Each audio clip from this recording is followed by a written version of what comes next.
Broadcast mula sa Camona News Headquarters, Naui.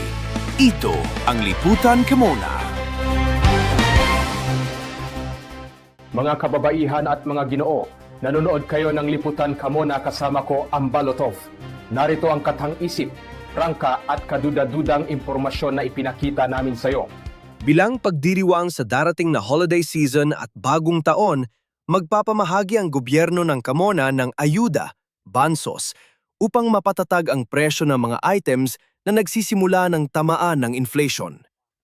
Simula sa Disyembre 21, ang bawat player ay may karapatang mag-claim ng libreng regalo na titanium case na may sukat na 3 beses 3.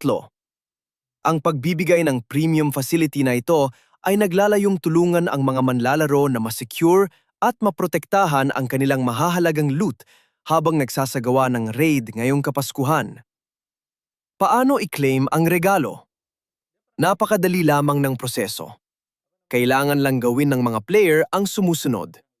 Mag-login sa laro. Buksan ang in-game mail. I-claim ang regalo na otomatikong ipinadala.